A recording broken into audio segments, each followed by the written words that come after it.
자, 봅시다. 세계화. 도희야, 세계화가 영어로 뭐야? 발음 좋지요. 세계화가 왜 필요해진, 어떻게 왜 이렇게,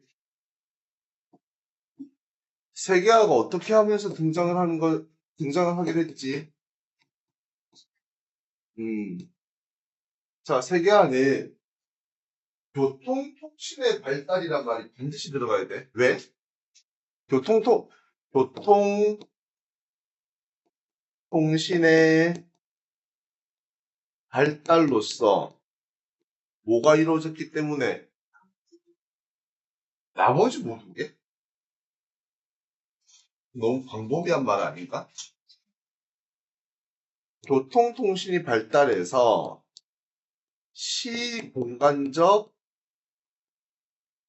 제약의 축소야. 축소? 극복이라고 합시다. 맞잖아. 옛날에 배 타고 부산에서 미국까지 가면 100년 전에 한 3달 걸립니다. 2~3달 걸리겠죠.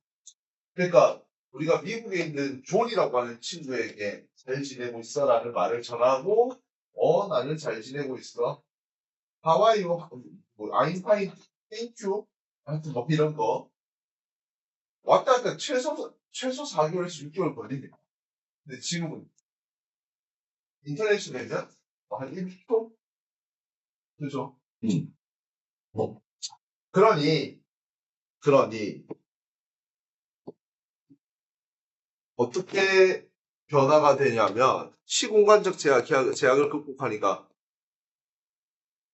보다 멀리 갈 수 있게 되고요. 보다 빨리 갈 수 있게 돼요. 보다 멀리 갈 수 있고 보다 빨리 갈 수 있으니까 인간의 생활 가능 영역이 확대되는 겁니다. 인간의 생활 가능 영역이 확대되는 무슨 말인지 알겠습니까? 그러니까 당연히 어떤 일이 발생되느냐 국경의 의미가 약해질 수밖에 없죠. 없어지진 않아요. 나라와 나라의. 만약에 국경의 의미가 없어지면 뭐 이 정도가 아니고 이게 뭐라고 해야 되지? 저 DMZ에 뛰어노는 모란이와 같은 대상이면 뭐 남한 갔다가 북한 갔다가 뭐 정은 씨도 좀 만나고 만수대 기용 분장 갔다가 말이 안 돼. 그거는 말이 안 돼. 약해지긴 합니다. 왜? 우리나라에서도 북한 물건을 살 수는 있게 되니까 움직여지니까. 그럼 움직임이 많아진다. 그것을 우리가 뭐라고 한다? 교류의 활성화라고 얘기를 할 수 있는 거예요. 그러면 뭐가 더 많아지고 다양해진다. 그럼 여기서 또 꼬리를 한번 더 물어볼까? 그럼 교류가 활성화됐기 때문에 왔다 갔다 많이 된다. 영향을 많이 주고받는다.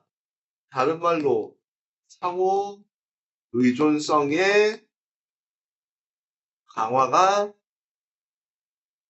일어나고 있다. 그저께인가? 여러분들 뉴스에 그저께 하루 종일 무슨 뉴스가 썼는지 압니까?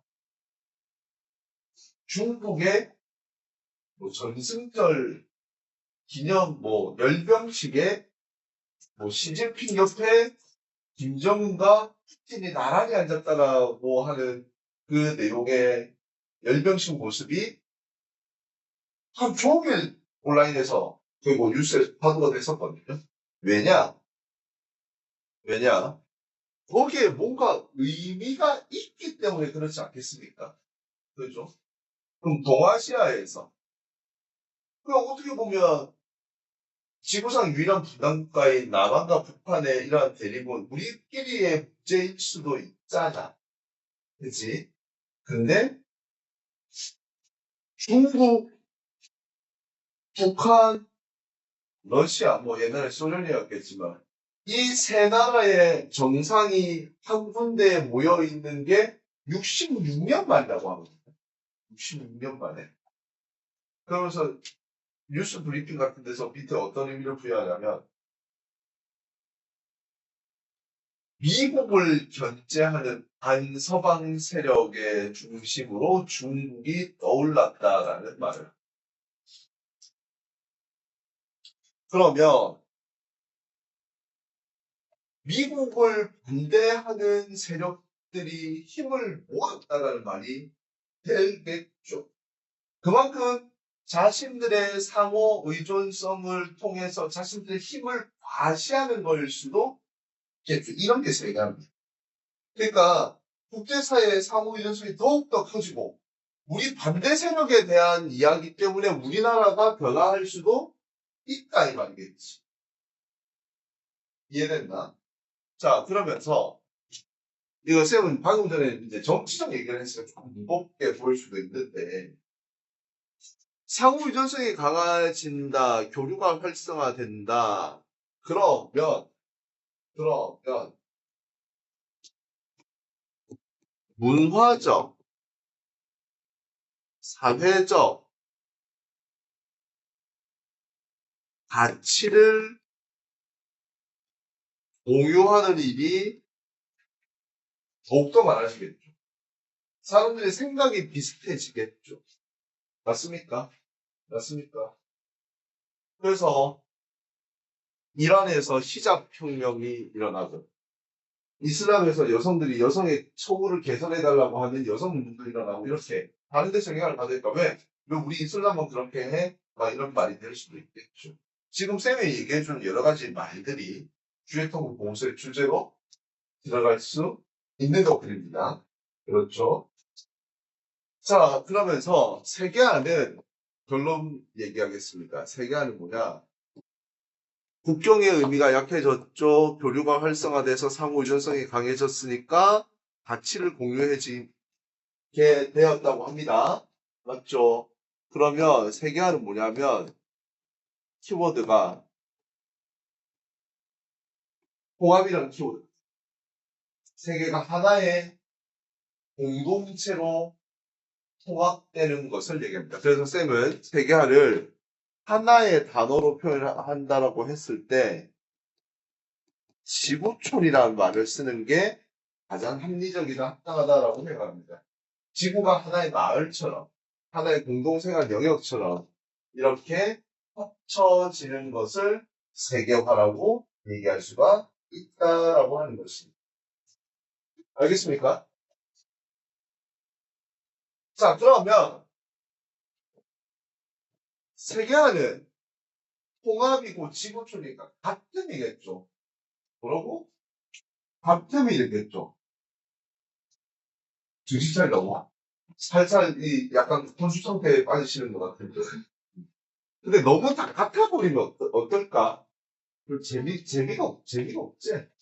하고, 우리만의 것이 있나 없나? 없어지겠어. 그러니까, 세계화라는 말과 항상 같이 따라오는 아이가 있습니다. 뭐라고 한다? 지역화라고 하는 거. 로컬라이제이션 막 이렇게 얘기하는데. 자, 지역화는 뭐냐면, 위에는 뭉치자재. 지역화는, 혹시 여러분들 이런 말 들어봤어요? 신토부리.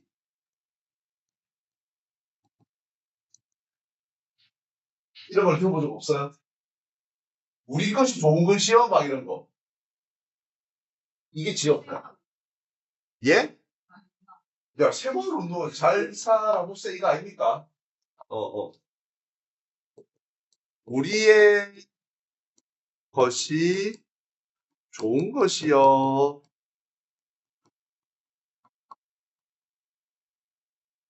그러면 여기서 핵심 테마가 되는 말은 뭘까요?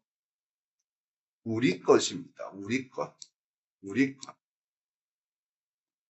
우리 것입니다. 우리 것. 자, 특정 지역의 사회 문화적 특성이 세계적 차원의 독자적 가치를 가지고, 독자적 가치. 그러니까 우리 것이니까 이게 뭐다? 독자적 가치야. 가치야. 그러니까 여기서 핵심되는 단어는 뭐가 될까요? 가치라는 단어가 되겠죠. 가치, 가치, 가치.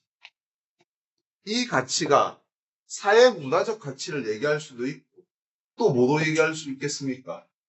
경제적 가치를 얘기할 수 있고. 왜? 세계화로서 세계화가 진행이 되면서 지역 간에 경쟁이 심화될 수밖에 없겠죠. 왜? 우리도 한국에서 나이키 운동화 신잖아. 우리나라 운동화 브랜드도 있을 수 있죠. 그럼 그들은 원래 세계화가 진행되지 않았다라고 하면 그냥 우리나라에서 운동화 팔아먹고 잘 먹고 잘 살 수 있었던 사람들이잖아요. 근데 이들이 갑자기 세계화 때문에 누구랑 경쟁해야 됩니까? 나이키랑 경쟁해야 되고 아디다스랑 경쟁을 해야 돼요. 우리 서열이가 김밥 중국 사장님이란 말이야. 한국에서 김밥은 김밥 중국에서 다 팔고 있어요. 근데 갑자기 세계화로서 일본에서 스시롤이 들어왔어요. 스시보다도 더 맛있는 김밥을 만들어야 되겠죠. 특징적인 무엇인가를 만들어야 될까요? 그게 지역화입니다. 알겠습니까? 자, 그래서 지역화는 그냥 하면 돼요. 우리 거를, 그냥 우리 거 좋아요. 이러면 그냥 하면 됩니까? 자, 그럼 결론적으로 지역화는 가치의 향상이라고 얘기를 해도 되겠나? 가치의 향상. 가치의 향상. 지역화는 자신들의 것의 가치를 업그레이드 시키는 게 지역화일 거 아니야. 그냥 하면 돼요. 안 되겠죠? 뭐가 필요하겠습니까? 지역화에도 전략이 필요하다.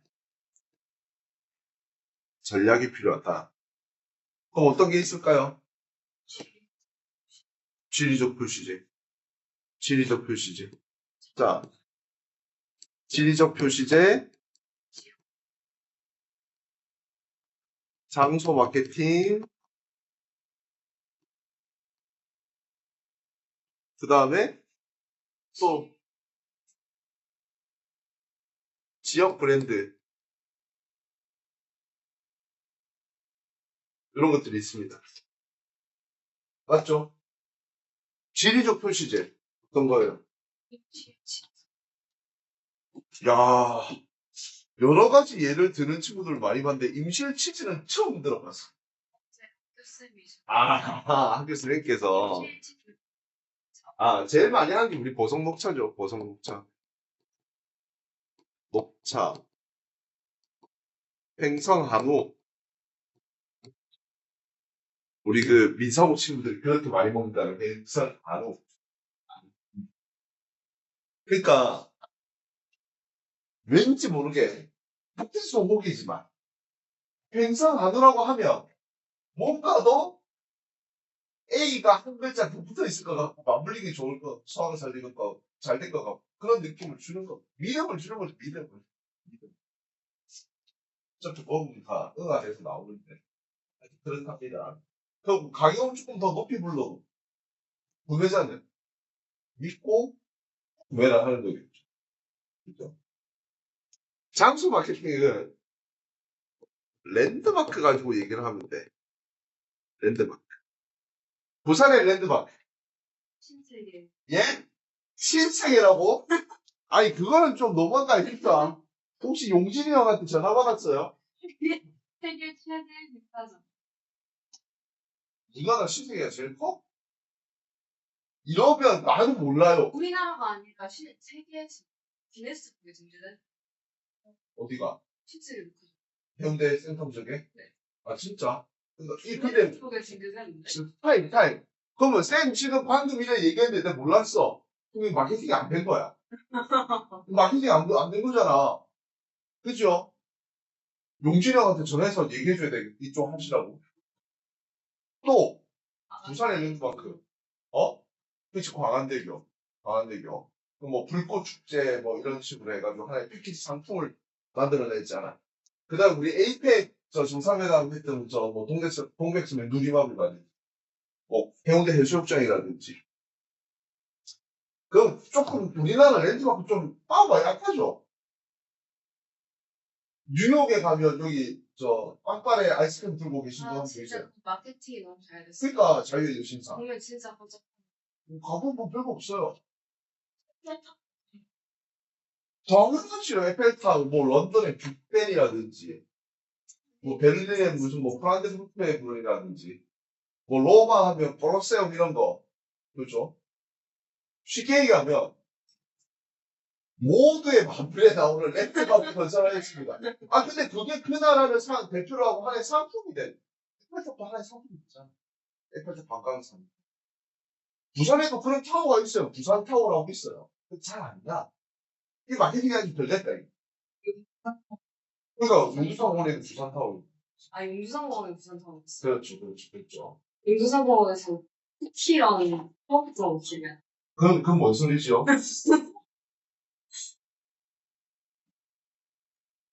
자, 그 다음에, 지역 브랜드. 지역 물의 도시 브랜드. 부산 예? 뭐라고? 아니에요? 물의 도시 부산. 물의 도시 부산? 이거 제일 대표적인 게, 내가 하트를 잘 못 그리는데, I love you, 이게 하트 맞아요? I 암스테르담. 암스테르담. I love, 이거 브랜드 있죠? 이렇게. 맞지? I 암스테르담. 맞나? 그 다음에 요 부산은 옛날에 다이나믹 부산 이런 거 했었어. 지금은 부산이 죽으신가? 맞아요. 부산이 부산이 죽으신가? 계속 그렇게 얘기하거든. 그게 브랜드야, 브랜드. 그러면 부산이 죽군이라서 티셔츠도 좀 팔고 좀 그래야 돼. 이거 티 많잖아. 5번에 보면 아이리 하트 앤바이 적혀 있다, 아이가. 그런 거 좀 해야 되는데. 혹시 여러분들 부산에 대표하는 꽃이 뭔지 알아요? 꽃? 오케이, 동백꽃. 동백나무, 동백꽃. 그 다음에 부산을 상징하는 새. 맞아, 갈매기. 혹시 부산을 상징하는 물고기가 있대. 갈치는 물고기가 아니잖아. 뱀대기이잖아, 이 사람아. 예. 갈치? 갈치? 갈치는 전부 다 제주도산 아이가? 오, 고등어네. 부산을 상징하고. 그럼 우리 고등 파닥거리는 거, 캐릭터 하나 해갖고 티셔츠 한 개 만들면 좀 예쁘시는 다이나믹 음. 진짜 다이나믹. 그러니까 그런 게 지역화 전략입니다. 알겠습니까? 통장은 핵인가 700인가 그건데 그 해발고도 그거 가지고 얘기하죠. 그러니까 그 지역을 나타낼 수 있는 무엇인가가 지역화 전략이야. 그러면 이렇게 생각하시면 돼요. 우리 앞에서 얘기했던 세계화는 같은 걸 의미하고 방금 얘기했던 지역은 다름을 얘기하는 거지. 맞습니까? 맞습니까? 자, 그래야지 세계화 시대에서 우리 지역이 살아남을 수가 있다라고 하는 거예요. 그래서 이 가치가 뭐 지역화의 가치의 향상, 뭐 경제적 가치 대부분 이제 표현해서 얘기를 하는 거죠. 그러니까 지역에서 지역 축제도 만들고 이렇게 하는 거 아니에요. 이해됐습니까? 자, 그 다음에 봅시다. 그 다음에 보시면 우리가 어떤 내용이 나오냐면 세계 도시라는 말이 나와요. 세계 도시. 세계 도시.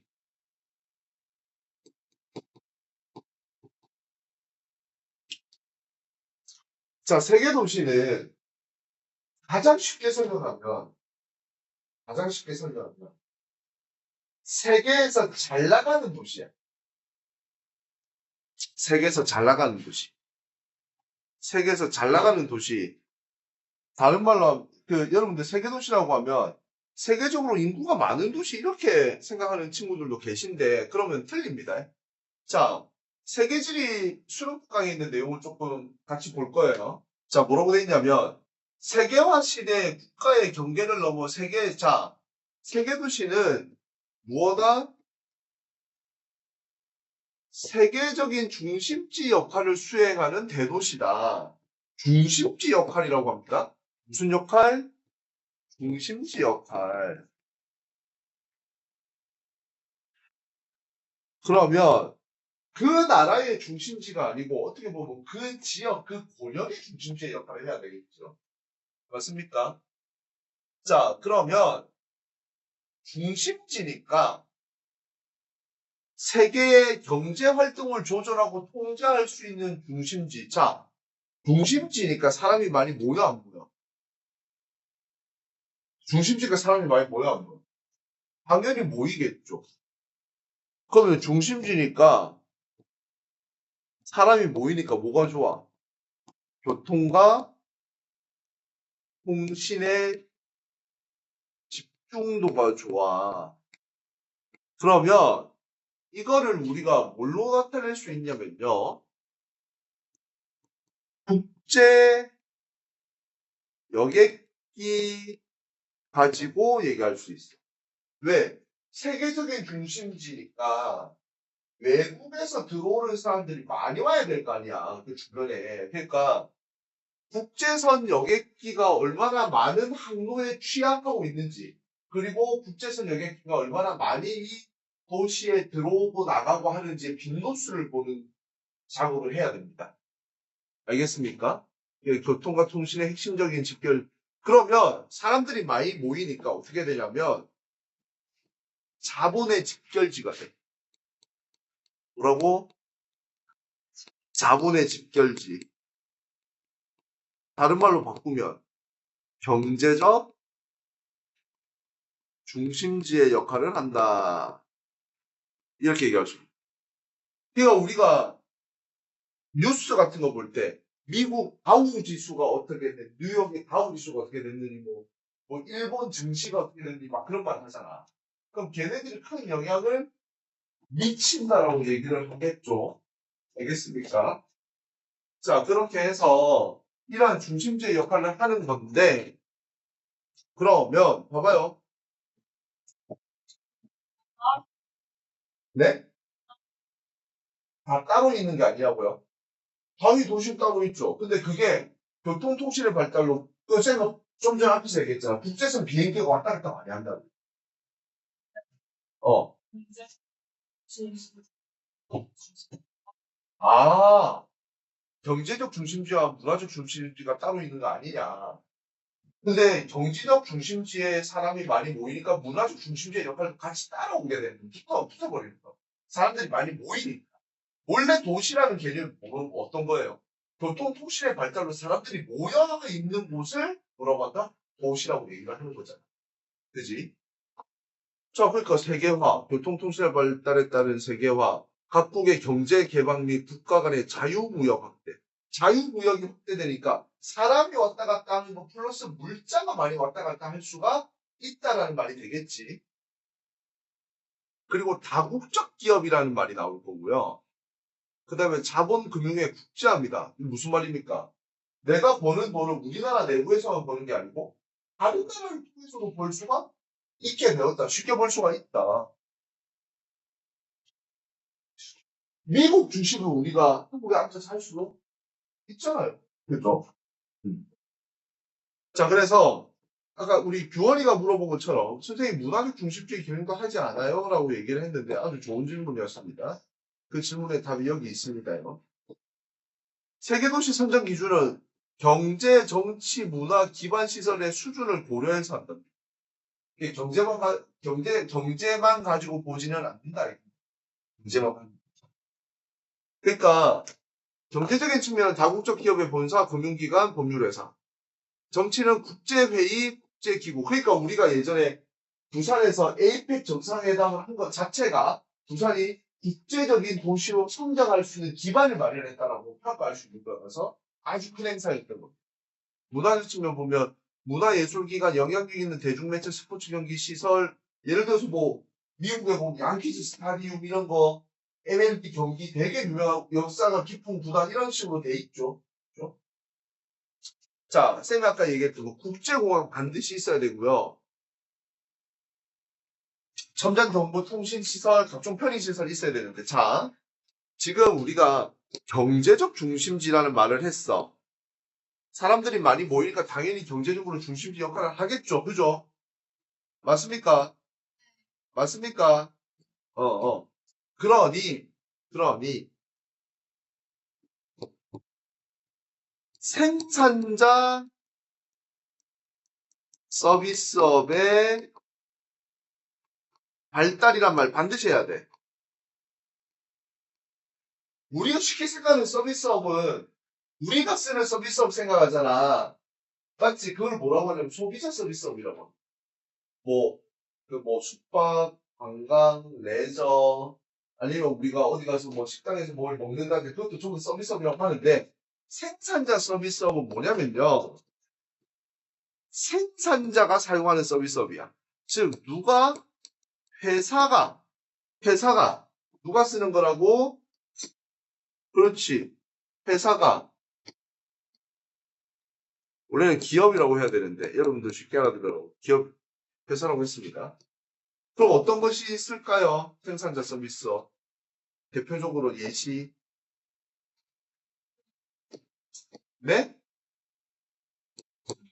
그렇지. 광고, 금융, 보험,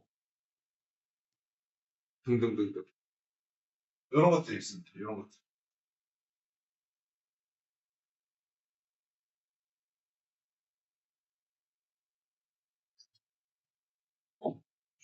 즉, 세계도시는 정의를 내릴게요, 쌤이. 정의를 내릴게요. 정치, 경제, 문화의 중심지다라고 정의를 내릴게요. 아까 규원이가 질문 잘했어. 잘했어. 경제적으로만 그렇게 되지 않아요? 라고 의심하고 생각해 볼 수도 있는데, 요겁니다. 정치, 경제, 문화의 중심지다. 그러니, 정치적인 분쟁을 중재하고 조절하는 국제기구가 있을 수도 있고, 그죠? 뭐, 유엔 본부라든지 그런 게 있을 수도 있고, 그 다음에 국제회의나 행사가 개최되면서 경제적인 것도 많이 발전되고, 막 그렇게 될 수가 있을 겁니다. 자, 특징, 우리 교재의 특징 보세요. 최첨단 통신 교통체제를 구축하고 세계적인 자본과 정보에 집중하며 다국적 기업의 본사와 대형 금융기관이 밀집하여 있고 활발한 인적 물적 자원 교류가 있습니다. 그러니까 사람이 되게 많겠다, 안 많겠다? 왔다 갔다 하는 교통기구도 많고, 여기 사는 사람도 많고, 기능도 많고, 이러한 도시가 대표적으로 어디냐면, 미국의 뉴욕, 로스앤젤레스. 안 돼요. 어. LA는 아직까지 멀었어요. 뉴욕이 짱이에요, 일단은. 뭐지까지 걔가. 그 다음에 런던, 파리, 도쿄. 요 정도 얘기합니다. 그래서 요 도시들을 우리는 뭐라고 부르냐면 최상위 세계 도시라고 불러요. 뭐라고 부른다고? 최상위 세계 도시. 우리나라는 한 10위 정도 됩니다. 얘들이 최상위 세계 도시. 우리는 뭐 차상이라든지 하위 세계 도시 정도? 차상위 세계 도시 정도 됩니다. 알겠습니까?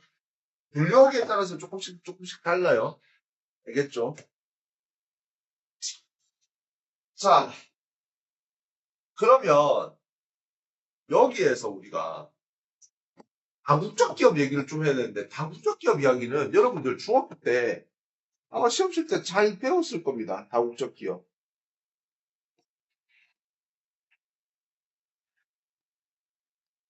다국적 기업. 다국적 기업이 뭐죠?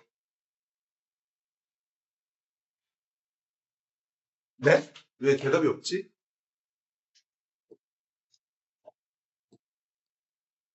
국경을 넘어, 넘어,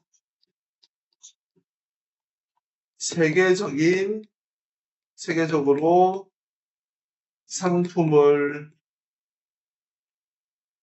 생산하거나 판매하는 기업이다. 이렇게 얘기할 수 있겠지. 대표적으로 어디, 다국적 기업 하면 뭐가 생각이 나야 돼요? 세계 어딜 가나 이 브랜드는 있는 것 같다. 애플, 또, 애플 맥도날드, 스벅. 스벅은 좀 약하지 않을까? 아니, 근데 너네는 국적 기업 물어보면 전부 다 먹는 것만 얘기하네. 많지. 너뭐 먹을 거 얘기하면 얘를 왜 빼? 코카콜라. 뭐라고? 사나버리라고? 코카콜라. 코크의 평생 라이벌 펩시. 점프. 그 다음에 우리나라에 들어왔는데, 그 희한하게 대한민국에 들어왔는데 망한 다국적 기업들이 좀 됩니다. 월마트. 월마트 들어와서 폭삭망했어. 살아남지 못해. 홈플러스한테 졌어.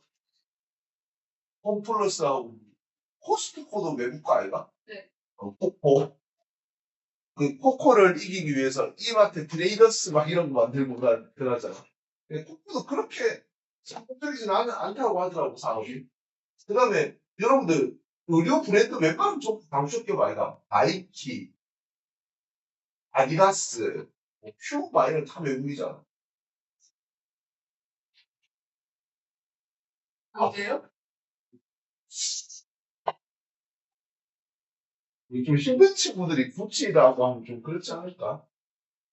내가 이게 뭐, 그 힘든 친구들의 윗분들은 그 분들 그렇게 하실 거 하시겠죠. 아니에요? 그 한국 기업 중에서 세계적 다국적 기업으로 성장하는 게 어디고? 별세계. 아, 쓰리스타. 뭐, 자동차 현대도 뭐 나쁘지 않답니다. 자, 하여튼 그런 것들이 다국적 기업이야. 알겠지? 그래서 다국적 기업은 반드시 이 말을 해야 돼. 반드시. 뭘 해야 되느냐? 공간적 분업이라는 얘기를 해야 됩니다. 자, 여러분들, 기업의 핵심적인 목표가 뭘까요? 그렇지. 야, 근데, 교환아, 돈 버는 거라고 하지 말고 좀 세련된 말을 좀 썼으면 좋겠는데. 있어 보이는 거. 어? 아, 지금 이혼 창출, 이익 추구, 뭐, 수익 창출, 막 이렇게 얘기하면 돼. 쉽게 하면 돈 버는 거죠. 그러면 돈 벌려면 프레비스 다 해야 될까, 아이가? 맞지? 그래서, 공간적 분업의 목적이 뭐다? 이익 추구. 왜 이래? 이익 추구. 그 다음에, 효율성. 요것 때문에. 여러분들 이거 중학교 때 다 배웠어요. 좀. 본사나, 연구소는 어디에 있어? 예? 선진국에 있어. 맞잖아. 본사나 연구소 거의 대부분 선진국에 있잖아. 맞지? 생산 공장은 개발도상국에 있는데, 근데 생산 공장이 선진국에 있는 경우도 있습니다. 경우도 있습니다. 이건 알아야 돼요. 자, 이게 무슨 말이냐면 잘 들어보세요. 우리가 개도국에 생산 공장이 있는 것은 인건비에 대한 이야기지. 이런 얘기를 할 거 아니야. 맞지? 근데 선진국에 있는 이유는 뭐냐면 무역장벽 얘기해야 되거든. 자, 이게 무슨 말이냐? 우리 지금 미국의 럼프 형님께서 관세 150% 때린대 자꾸 막 그러잖아. 그러면 예를 들어서 현대자동차가 우리나라에서 상품을 만들어서 미국으로 넘어가면 관세 150%가 물려져. 그러면 상품의 가격 경쟁력이 없어지는 거잖아. 그지? 그럴 바에 차라리 그냥 미국에서 현지 브랜드를 신고하고 그냥 현지에서 만들어버린다. 그럼 관세를 낼 필요가 없으니까. 이런 개념도 좀 있습니다. 알겠습니까? 자, 그리고 요새는 초국적 기업이라는 단어를 쓰기도 하거든.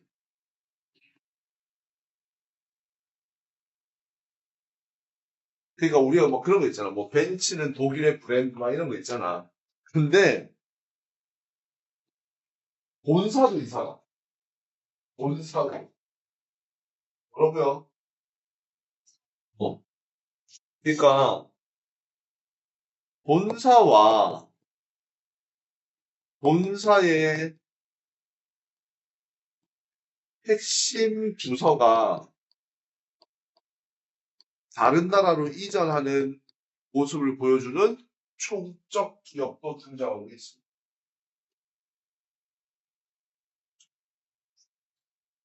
알겠죠? 자, 그러면서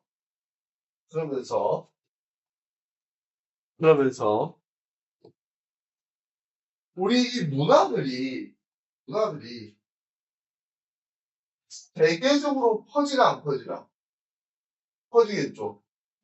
자, 문화 교류의 활성화가 아주 강하게 이루어지고 있지. 맞습니까? 맞습니까? 자, 그러면서 다양한 경험을, 다양한 문화적 경험을 해볼 수가 있게 되겠죠. 맞죠? 그러니까 우리 앞에서 지역화 같은 경우에도 우리 지역의 어떠한 문화적 요소 하나의 문화적인 요소를 경제적 아이템으로 사용하여서 상대방들에게 경험해보게 해줌으로써 우리 지역의 경제적 가치를 높인다 이런 말이잖아. 맞지? 그러니까 지역 축제라든지 뭐 그런 것들 있잖아요. 우리 뭐 태국 하면 뭐 송프란 막 이런 것들. 그러면 송프란 축제 하면 가면 재밌거든 막 물총 쏘고 이러니까. 그자이?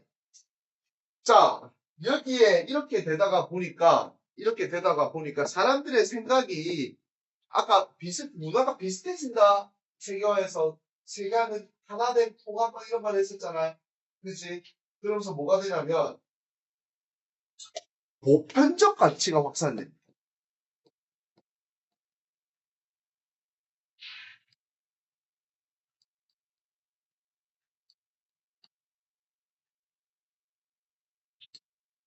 인류 보편적 가치라고 쌤이 얘기할게. 인류 보편적 가치. 그런 거 있잖아. 사람을 죽여서는 안 된다. 뭘 해서는 안 된다. 아, 저건 좀 아니잖아. 인간같이 살아야 된다. 막 그런 것들 있죠. 맞죠? 그럼 이 보편적 가치가 대표적으로 어떤 것들이 있을까? 자유, 평등,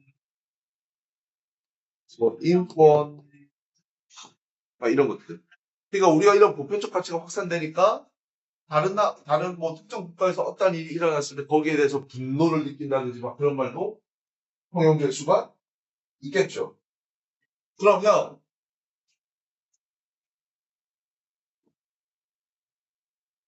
인류가 요 아이들을 지키기 위해서 뭘 할 수가 있겠노? 연대와 협력을 할 수 있겠죠. 맞죠? 이렇게 또 하겠죠, 사람들이. 왜? 보편적 가치가 사람들이 전부 다 여기에 동의를 하겠어, 안 하겠어? 동의를 하게 되겠죠. 이해됐습니까?